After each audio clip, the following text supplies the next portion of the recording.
কেউ আমার কথা বিশ্বাসই করতে চায় না, অথচ আমি কি নিজের চোখকে অবিশ্বাস করব? ব্যাপারটা একটা বাড়ি নিয়ে। এই বাড়িটা আমি প্রথম দেখি তখন আমার বয়স ছিল 12। বয়েজ স্কাউট থেকে আমরা ক্যাম্প করতে গিয়েছিলাম গঙ্গানগরে।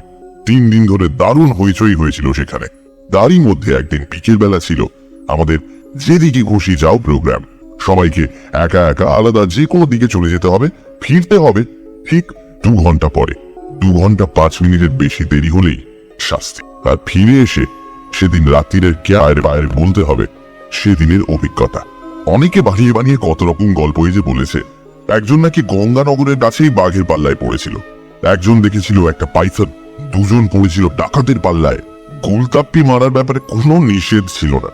একজনের গল্প শুনতে শুনতে আমরা হাসতে হাসতে খুন। আমার অবশ্য ওরকম কোনো অভিজ্ঞতা হয়নি, বানাতেও হয়নি। আমি দেখেছিলাম একটা দারুণ বাড়ি। ওরকম জমকানো বাড়ি আমি আগে কখনো দেখিনি। গঙ্গানগর ক্যাম্প থেকে বেরিয়ে আমি একলা হাঁটা দিলাম অনেকক্ষণ। সঙ্গে ঘড়ি নেই, ঠিক 2 ঘন্টার মধ্যে ফিরতে হবে সেই চিন্তা সব সময় মাথার মধ্যে।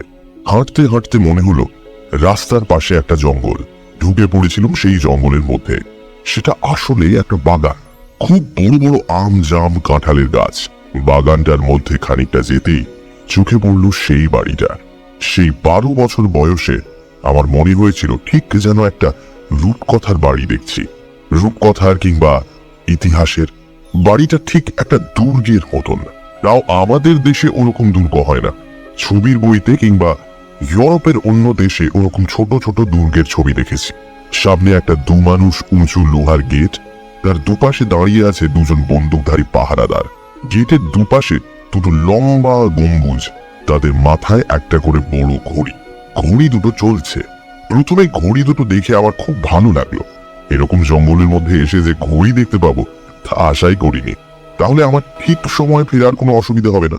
গেটের সামনে দাঁড়াতেই একজন প্রহরী জিজ্ঞেস করলো, ক্যা মাংতা? আমি বললুম, কুছ নেই, দেখতা হ্যায়। প্রহরী 2 জন খুব রাগী নয়, বেশ হাসি খুশি মুখ। আমার সঙ্গে আলাপ করবার জন্য জিজ্ঞেস করলো, নাম ক্যা, কাহা সে আতা হ্যায়? সব উত্তর দিয়ে আমি জিজ্ঞেস করলুম, ভিতরে একটু যেতে পারি? কাহে? ভিতরে ঘুমকে দেখেগা। প্রহরী 2 জন নিজেদের মধ্যে পরামর্শ করলো। তারপর একজন ঘাড় নেড়ে বলল, নেই, হুকুম নেই। তাতে আমি খুব একটা দুঃখিত হইনি। হুকুম নেই যখন তখন কি আর করা যাবে। প্রহরীদের সঙ্গেই গল্প করতে লাগলুম কিছুক্ষণ। ভেতরে কি কি আছে জিজ্ঞেস করলুম। তাতে জানতে পারলুম যে ওটা একটা জমিদারের বাড়ি। স্কটল্যান্ডের একটা দুর্গের অনুকরণে বাড়িটা বানানো হয়েছে। সাহেব মিস্ত্রিরা বানিয়েছে। বাড়িটার পেছনে একটা পুকুর আছে, সেটার চারপাশ সিমেন্ট দিয়ে বাঁধানো। সেখানে নাকি এত মাছ আছে যে হাত দিয়েই ধরা যায়। বাড়ির মধ্যে আছে অনেক ভালো ভালো মূর্তি, আর 2খানা ঘর ভর্তি আছে অনেক রকম অস্ত্র শস্ত্র। জমিদার বাবুর অস্ত্র শস্ত্র জমাবার শখ খুব। দেশ বিদেশ থেকে তিনি অনেক রকম বন্দুক তলোয়ার কিনে এনেছেন। এর মধ্যে অনেক ঐতিহাসিক অস্ত্রও আছে। গম্বুজের ঘড়ির দিকে বারবার চোখ রেখেছিলাম। 1 ঘন্টা পার হবার পর ফিরবো ভাব। এমন সময় ধুতি পাঞ্জাবি পরা একজন লোক সেই বাড়ির ভেতর থেকে বেরিয়ে এলেন গেটের কাছে। আমার দিকে চেয়ে জিজ্ঞেস করলেন, কি চাই? আমার হয়ে প্রহরীরাই বলল, এই খোকা বাবু এই কুঠি দেখতে এসেছে। ধুতি পরা ভদ্রলোকটি বললেন, বেশ তো, ভেতরে এসো। ভদ্রলোক আমাকে খুব যত্ন করে সারা বাড়িটা ঘুরিয়ে দেখালেন। যা কিছু দেখি তাতেই তো হয়ে যাই। সিমেন্ট দিয়ে বাঁধানো পুকুর আমি আগে দেখিনি। তাতে সত্যিই কিলবিল করছে অনেক মাছ। বাড়ির উঠোনে আর দোতলার বারান্দায় অনেকগুলো শ্বেত পাথরের মূর্তি, কিন্তু অস্ত্রের ঘরটা আমার দেখা হয়নি। সেই ভদ্রলোক বলেছিলেন, ও ঘরের চাবি তো থাকে না আমার কাছে, দাদা নেই, এসে যাবেন একটু পরে। তুমি একটু অপেক্ষা করো ভাই, দাদা এলেই তোমায় দেখিয়ে দেবো। কিন্তু তখনই গম্বুজের ঘড়িতে ঢং ঢং করে 5টা বাজলো। আর দেরি করার উপায় নেই। আমি ছুট দিলাম ক্যাম্পের দিকে। সে রাত্রে ক্যাম্প ফায়ারে আমি শুনিয়েছিলাম ওই বাড়িটির কথা। তখন আমি ডায়েরি লিখতাম, তাতেও ওই অভিজ্ঞতার কথা লিখবো ভেবেছিলাম। এরপর 10 বছর কেটে গেছে। আমি কলকাতা থেকে বাসে যাচ্ছিলাম শিলিগুড়ি। হঠাৎ এক সময় চমকে উঠেছিল। তখন প্রায় সন্ধে। এদিকের রাস্তা ভেঙে নতুন করে সদ্য চওড়া করা হয়েছে। আমি বসেছিলাম জানলার ধারে। এক সময় চমকে উঠে দেখি রাস্তার ঠিক পাশেই সেই দুর্গের মতন বাড়িটা। সেই 2টো গম্বুজের মাথায় ঘড়ি রয়েছে। গেটের পাশে অবশ্য বন্দুকধারী প্রহরী নেই। এই বাড়ির এত কাছ দিয়ে তো রাস্তা ছিল না। এখানে ছিল বাগান, সেই বাগান কোথায় উধাও হয়ে গেছে। এখন সেখানে রাস্তা, গম্বুজ দুটো অনেকটা ভাঙা ভাঙা। দূরে বাড়িটাকেও বেশ জরাজীর্ণ মনে হলো। চলন্ত বাস থেকে আর কতখানি বা দেখা যায়। একটু বাদেই বাড়িটা মিলিয়ে গেল। আমি একটা দীর্ঘশ্বাস ফেললাম। মাত্র 10 বছর আগেও বাড়িটা কত টাটকা ছিল, কিন্তু দুঃখ করেই বা কি হবে। এখন জমিদারের দিন চলে গেছে, এসব বড় বড় বাড়ি টিকিয়ে রাখাই শক্ত। ওই রকম কত বাড়ি এখন হাসপাতাল বা কলেজ হয়ে গেছে। তারপর আরো 5 বছর কেটে গেছে। আমি গিয়েছিলাম কোচবিহারে, সেখান থেকে একটা বাসে এলাম নিউ জলপাইগুড়ি। দার্জিলিং থেকে কলকাতায় ফিরব। হঠাৎ ঘোষণা শোনা গেল যে কিছু দূরে রেল লাইনে একটা অ্যাক্সিডেন্ট হয়েছে, সে রাতে আর দার্জিলিং মেল যাবে না। মহা মুশকিল, অথচ সে রাতে আমায় কলকাতায় ফিরতেই হবে। তক্ষুনি চলে এলো শিলিগুড়ি। সেখান থেকে রকেট বাস তক্ষুনি ছাড়লো। ঝট করে উঠে পড়লাম। রকেট বাস চলে সারা রাত ধরে। যাত্রীরা সবাই ঘুমিয়ে আছে, আমিও খানিক বাদে ঘুমিয়ে পড়েছিলাম। হঠাৎ এক সময় ঘুম ভেঙে গেল। দেখি সে বাসটা থেমে আছে রাস্তার পাশে। কি ব্যাপার? জানলা দিয়ে মুখ বাড়িয়ে দেখলুম ড্রাইভার কন্ডাক্টর নেমে ঘোরাঘুরি করছে। বাসটা খারাপ হয়ে গেছে। আমিও নেমে পড়লুম। গায়ে হাতে পায়ে ব্যথা হয়ে গেছে, সেই আড়ষ্টতা কাটাবার জন্য 2-1 পা এগিয়েছি। হঠাৎ দেখি সামনে একটা গম্বুজের মাথায় ঘড়ি। এ তো সেই বাড়িটা। আশাপাশি দুটো গম্বুজই রয়েছে, ঘড়ি দুটো চলছে।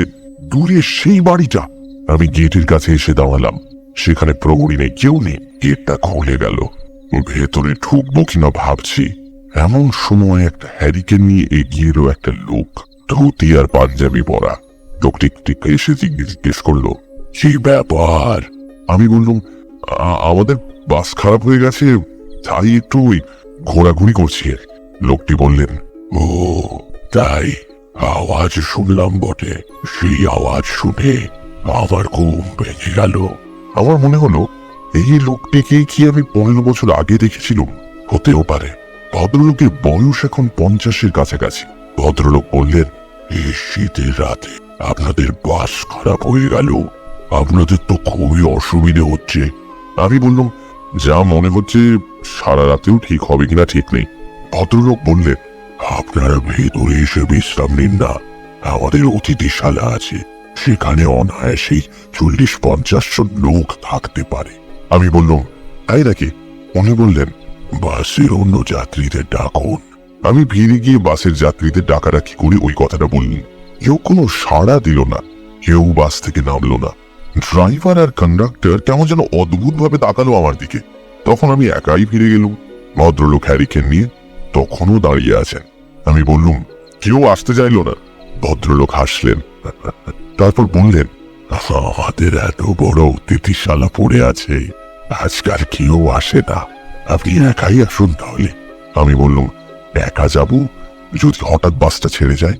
উনি বললেন, আপনাকে না নিয়ে যাবে তা কি হয়, আসুন ভেতরে এসে 1 কাপ চা খেয়ে যান। ভদ্রলোক এমন আন্তরিকভাবে ডাকলেন যে আমি আর না বলতে পারলাম না। গেট পেরিয়ে ভেতরে ঢুকলুম। তারপর বললুম, জানেন, আমি ছোটবেলায় অনেক বছর আগে আপনাদের এই বাড়িটা দেখতে এসেছিল। উনি বললেন, তাই নাকি? তখন জমজমাট ব্যাপার ছিল, এখন আর কিছুই নেই। এ বাড়িতে লোকই নেই তেমন। বলতে গেলে আমি একাই টিকে আছি।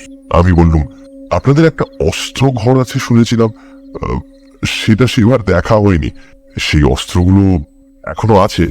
উনি বললেন, হ্যাঁ, অনুক্রমে রেখে দিয়েছি আমি, আপনি দেখবেন। হ্যাঁ, আসুন তাহলে। ভদ্রলোক আমায় নিয়ে উঠে এলেন দোতলায়। একটা ঘরের সামনে দাঁড়িয়ে দরজায় ঠেলা দিলেন। কোনো তালা ছিল না, দরজা আপনি খুলে গেল। হ্যারিকেনের আলোয় দেখলাম ভেতরে সাজানো রয়েছে অনেক তলোয়ার, বন্দুক, ছুরি, রিভলভার, ঢাল, বর্ম।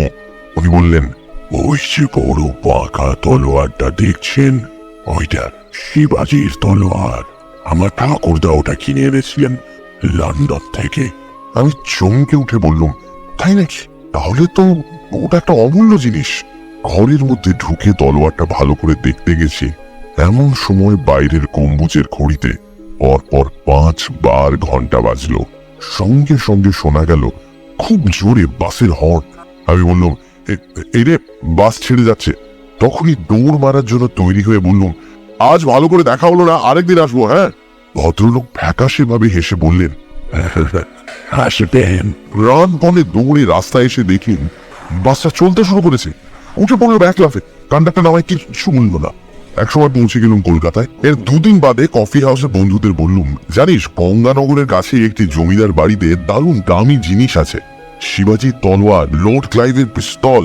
দেখতে যাবি? বন্ধুদের মধ্যে একজন খবরের কাগজে কাজ করে। সে হো হো করে হেসে উঠে বলল, তোর কি মাথা খারাপ হয়েছে? গঙ্গানগরের কাছে জমিদার সিংহদের বাড়িটার কথা বলছিস তো? সে বাড়ি তো গভর্নমেন্ট নিয়ে ভেঙে ফেলেছে গত মাসে। সেখানে অনেকগুলো ফ্ল্যাট বাড়ি হবে। আমি রেগে উঠে বললাম, তোরা খবরের কাগজের লোকেরা যা শুনিস তাই বিশ্বাস করিস, মিলিয়ে দেখিস না। আমি নিজের চোখে পরশুদিন দেখে এলুম। তারপর এমন তর্কাতর্কি শুরু হয়ে গেল যে অন্য বন্ধুরা থামাতেই পারে না। শেষ পর্যন্ত আরেক বন্ধুর কাছ থেকে একটা গাড়ি জোগাড় করে আমরা তক্ষুনি বেরিয়ে পড়লাম গঙ্গানগরের দিকে। সেই ঘড়িওয়ালা গম্বুজ দুটোর পাশে বসে আমার বুক ঢিপ ঢিপ করতে লাগলো। গম্বুজ দুটো আর লোহার গেটটা ঠিকই আছে, কিন্তু দুর্গের মতন বাড়ি নেই। সেখানটা একদম ফাঁকা। সাংবাদিক বন্ধুটি বলল, দেখলি বাড়িটা ভেঙে ফেলা হয়েছে কিনা? আমি ক্ষীণ ভাবে বলতে চাইলাম, পরশুদিনও ছিল বোধহয়, তারপর ভেঙেছে। বন্ধুটি বলল, দেখ অত বড় বাড়ি ভাঙতেই তো 3-4 মাস লাগে। আমার সারা গা কাঁপতে লাগলো, দরদর করে ঘাম বেরিয়ে এলো। সেদিন ভোর 5টার সময় তাহলে আমি কি দেখলাম?